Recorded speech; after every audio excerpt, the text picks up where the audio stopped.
Oi, tudo bem? Eu me chamo Gil e, bem, eu nasci em um lar que era um pouco dividido. Isso porque minha mãe era católica e meu pai ele era evangélico. Mas mesmo com essa divisão, a minha mãe me batizou na igreja católica. Foi no dia 13 de agosto de 2006, quase 20 anos atrás. E, bem, durante a minha infância, eu frequentei, sim, a missa.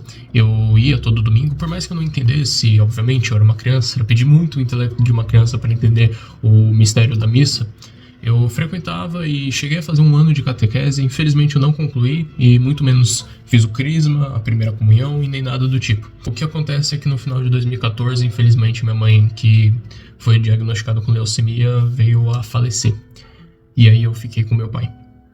E durante um tempinho eu comecei a frequentar as igrejas pentecostais que meu pai me levava. Foi nessa época em que eu ganhei a minha primeira Bíblia, eu ainda tenho ela aqui. E eu lembro que eu tinha visto até um versículo, se eu não me engano, é 1 Coríntios 10, 14, alguma coisa do tipo, em que Paulo fala pra fugir da idolatria. E eu não sei porquê, mas eu tinha 9, não, acho que nem isso, acho que eu ainda tinha 8 anos de idade, e eu pensei que católicos eram idólatras. E eu lembro que eu tinha alguns crucifixos em casa, algumas imagenzinhas de santos assim, e eu quebrei tudo. E, bem, o restante da minha infância foi basicamente isso. Eu frequentei igrejas pentecostais ou neopentecostais, eu não consigo fazer essa diferença muito bem. Só que o que acontece é que quando chegou mais ou menos a minha adolescência, a gente se mudou de cidade.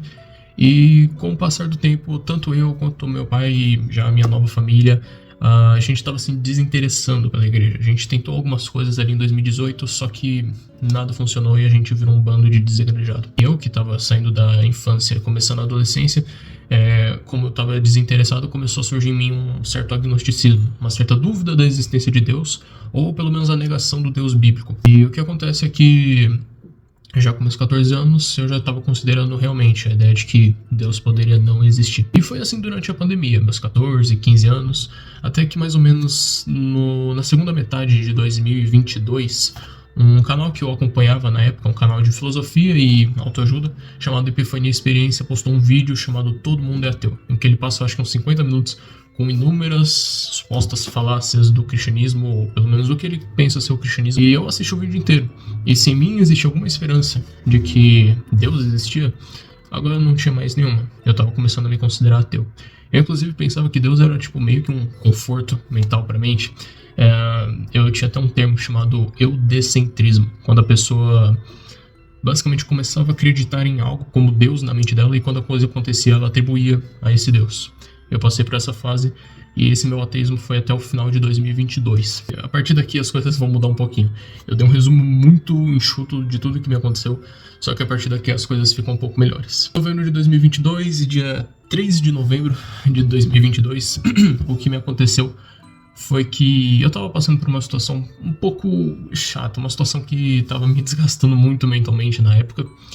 E um dia de noite eu recebi uma mensagem de uma pessoa, uma mensagem nada relacionada à fé nem nada do tipo, mas foi uma mensagem que me aliviou tanto, que me nutriu esperança. E eu lembro que antes de dormir, por volta de umas 11 horas da noite, eu deitado na minha cama, olhei pro teto e pensei, quer saber? Eu vou te dar mais uma chance. E foi assim que eu voltei a acreditar em Deus. Na época eu tava terminando o primeiro ano do ensino médio e eu tinha uma professora de história que era muito amiga minha e ela fazia parte de uma igreja e ela decidiu me convidar mais pra ir na igreja dela e tudo mais e conhecer mais assim do que ela queria. E eu, como era muito chegado, eu fui pra essa igreja. Inclusive ela me deu um livro que pertencia à igreja dela no final de 2022, dia 30 de dezembro de 2022, que é esse livro aqui.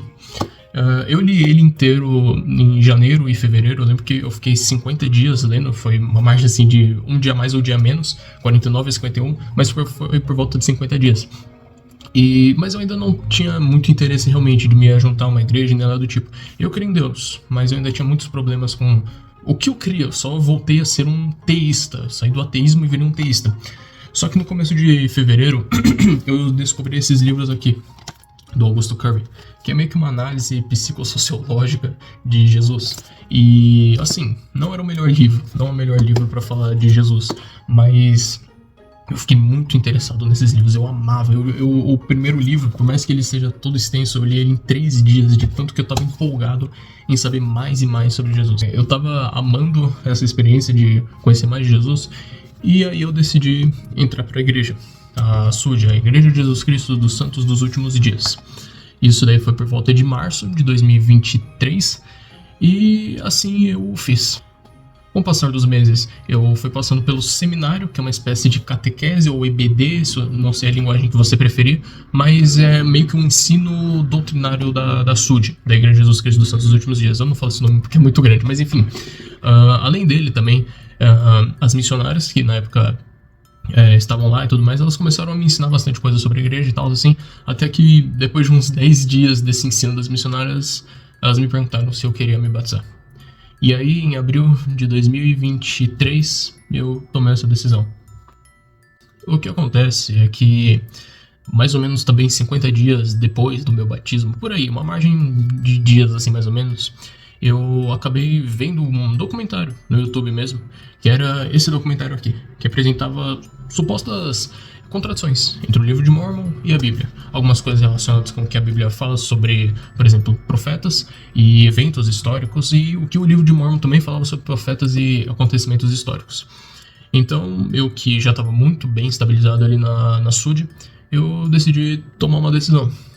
Eu não conseguiria concordar mais com a igreja, e por conta disso eu estaria saindo dela. Depois que eu saí da SUD, eu fiquei desigrejado.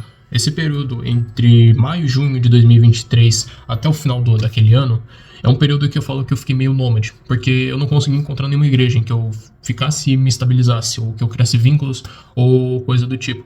Foi nessa época também que eu conheci alguns canais do YouTube, principalmente o canal do Iago, do Dois Dedos de Teologia, que eu assisto até hoje, e também via muitas pregações do Augustus Nicodemus. Tanto que uma das principais razões é porque, por mais que eu tivesse motivos para ter saído da SUD, eu não sabia argumentar biblicamente. Então eu via as pregações e tudo mais assim justamente para aprender mais da Bíblia. Era um momento em que eu poderia ser questionado sobre a razão da minha fé, ou coisa do tipo. E foi inclusive nesse meio tempo que eu conheci o calvinismo e comecei a concordar. Afinal, parecia tudo fazer muito sentido com o que estava escrito no texto bíblico. E foi assim mais ou menos até dezembro. Até que em dezembro eu fui numa lagoinha, uma igreja batista aqui perto da minha casa, e fiquei lá por alguns domingos e tudo mais, até que teve uma festa da virada do ano e tudo mais, eu participei e aí eu fiz umas amizades. E eu fiquei lá. Não era uma igreja que eu concordava 100%, mas pelo menos eu tinha alguns amigos, e isso daí me bastava. Por mais que eu estivesse lá na Lagoinha e frequentando a igreja assim, eu ainda concordava muito mais com doutrinas da fé presbiteriana, especialmente pelo conteúdo que eu consumia pelo YouTube. E por muito tempo eu quis sim me mudar para uma igreja presbiteriana, mas eu não sabia de nenhuma perto da minha casa que tivesse. Eu olhava aquelas pregações presbiterianas sem aquela agitação pentecostal, ninguém falando em línguas, nenhuma frase de efeito no meio da pregação, e nem coisas do tipo, somente a Bíblia sendo traduzida ali. Afinal de contas eu era protestante, eu queria mais e mais me aprofundar no solo escritura, só que eu não encontrava nenhuma igreja do tipo. Eu fiquei na Lagoinha por 7 meses, provavelmente, que foi até agosto do ano passado, quando eu descobri que tinha uma igreja presbiteriana a 20 minutos da minha casa. E aí eu comecei a frequentar ela em agosto de 2024. E lá estava eu na IPB. E tudo estava dando muito certo. Era uma igreja bíblica, que era justamente isso que eu precisava. E tudo que era pregado ali durante o culto, seja a própria pregação, como também louvores, hinos, as orações, tudo era biblicamente centrado. E eu amava aquilo ali, era espetacular. E eu pensei que eu tinha chegado ao fim da minha jornada na fé cristã. Eu tinha encontrado a igreja que há tanto tempo eu estava procurando, fundada nas escrituras, e tava tudo dando muito certo. E isso daí foi até o final de dezembro, em que as coisas começaram a ficar muito diferentes. Antes de continuar o relato, eu só quero esclarecer uma coisa que vai ser muito importante para contextualizar os acontecimentos a seguir.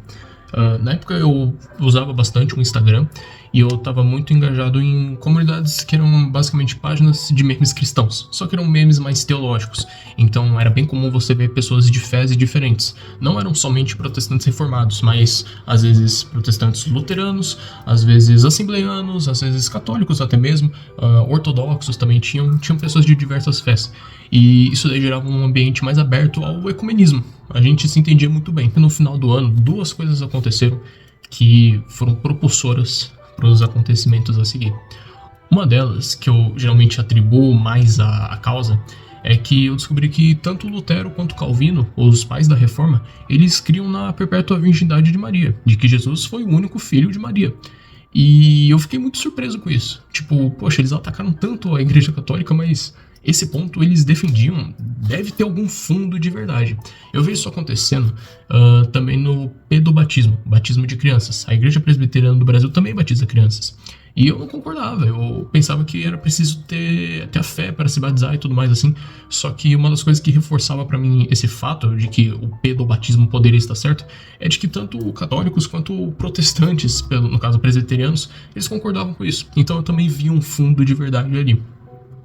E a segunda coisa que me ajudou nessa mudança foi que eu fui convidado para ir numa missa de Natal. E como eu estava num estado mais ecumênico de ser, que eu não via tanta separação mais entre catolicismo e protestantismo, eu fui. E foi uma experiência totalmente diferente do que eu tinha visto antes ou que eu achava ser o catolicismo.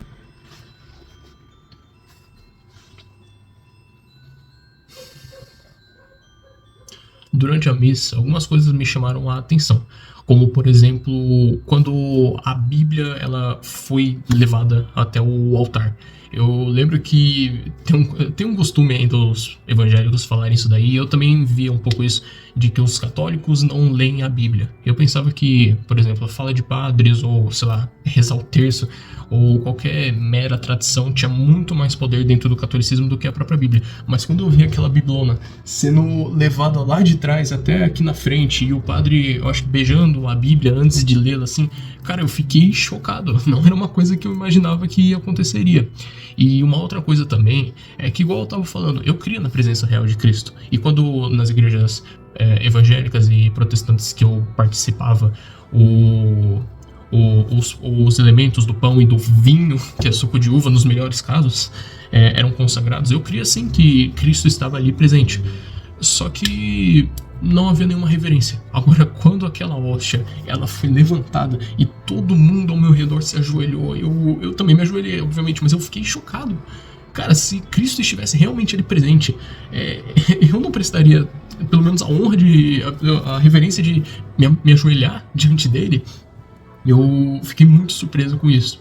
E bem, isso daí foi no final de dezembro. Isso foi a missa da véspera do Natal. E essa questão de Lutero, Calvino e da perpétua virgindade da Santíssima Virgem foi uma coisa que aconteceu comigo dia 26 e dia 27 de dezembro. Foi coisas bem recentes. E quando eu vi que tanto esses reformadores concordavam nisso, eu fui ver mais concordâncias com a Igreja Católica e o protestantismo. E foi assim que eu fiz. E, bem, virada de janeiro, e eu comecei a querer me questionar mais no que os católicos queriam, porque eu sabia que os protestantes tinham respostas para as doutrinas católicas, mas não era possível que os católicos tivessem há 2000 anos falando as mesmas coisas e sendo inquestionáveis ou tendo doutrinas rasas.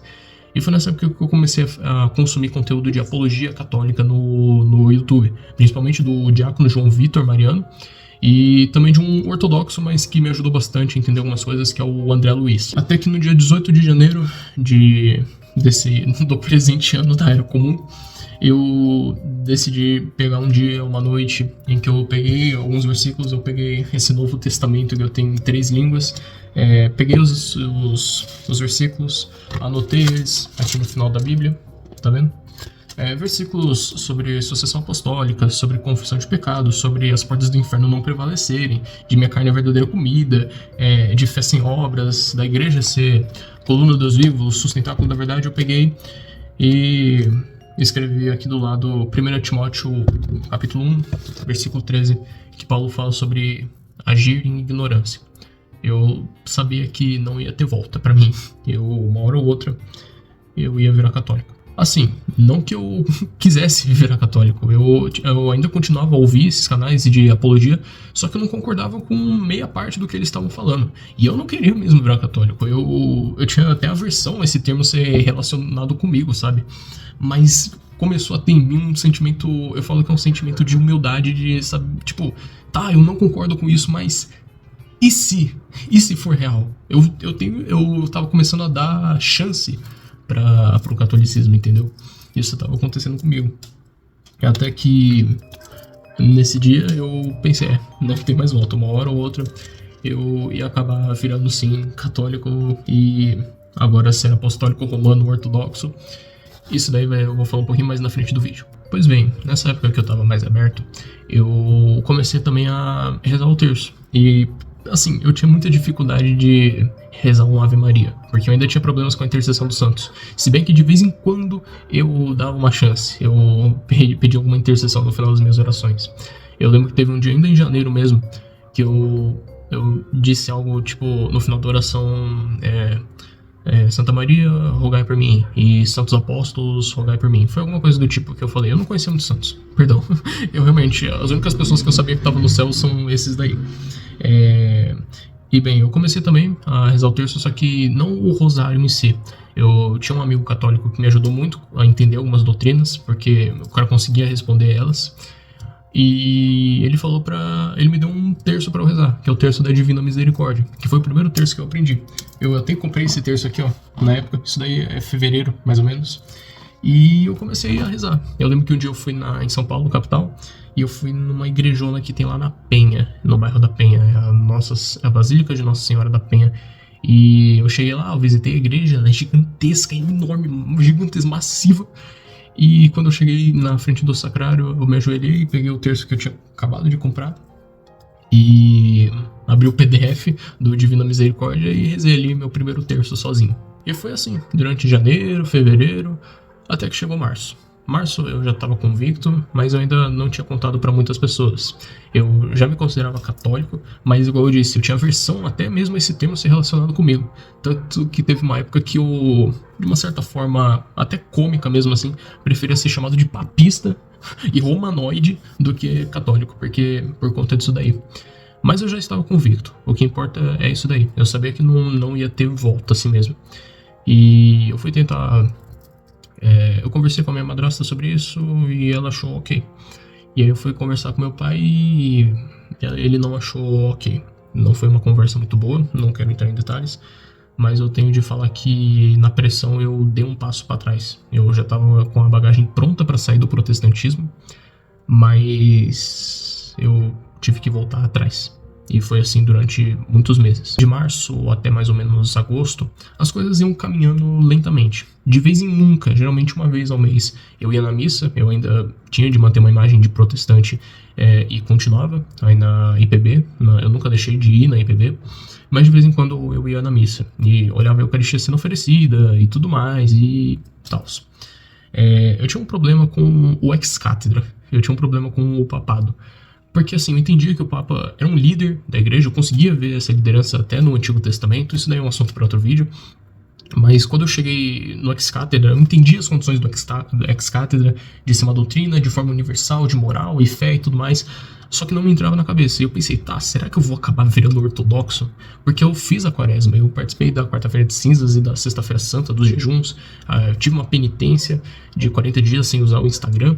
E no domingo da Páscoa eu até participei de uma divina liturgia, vocês acreditam? Numa igreja ortodoxa ucraniana aqui perto da minha casa que eu, naquela mesma semana, eu nem sabia que ainda estava aberta. E estava funcionando na igreja e participei.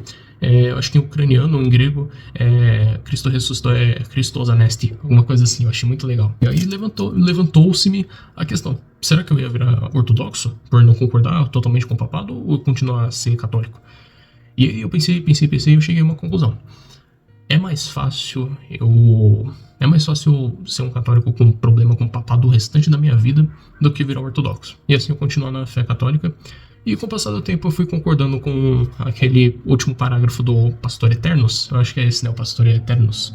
O concílio do Vaticano I. As coisas iam caminhando, eu ia aprendendo mais sobre o catolicismo. Eu li não vou falar que eu li inteiro, nem metade do catecismo, mas eu sempre consultei ele. Eu também comprei esse livro aqui do cardeal John Henry Newman, né? Ele foi o quê? Foi considerado doutor da igreja, né? Pelo Papa Leão XIV agora. Ensaio sobre o desenvolvimento da doutrina cristã. Foi uma mão na roda para eu entender muita coisa. E eu também comprei esse livro da Patrística. Eu nunca... os 3 autores primeiros aqui é o Inácio, o Policarpo e o Clemente. Eu nunca li o Clemente inteiro. Na verdade, nunca li o Clemente, mas Policarpo e Inácio eu já li. Então... as coisas estavam funcionando muito bem. Um dia minha madrasta bateu na porta do meu quarto. Ela falou que tinha encontrado um negócio e encontrou isso daqui, ó. É um tercinho e que pertencia à minha mãe, cara. E aí eu uso ele desde então.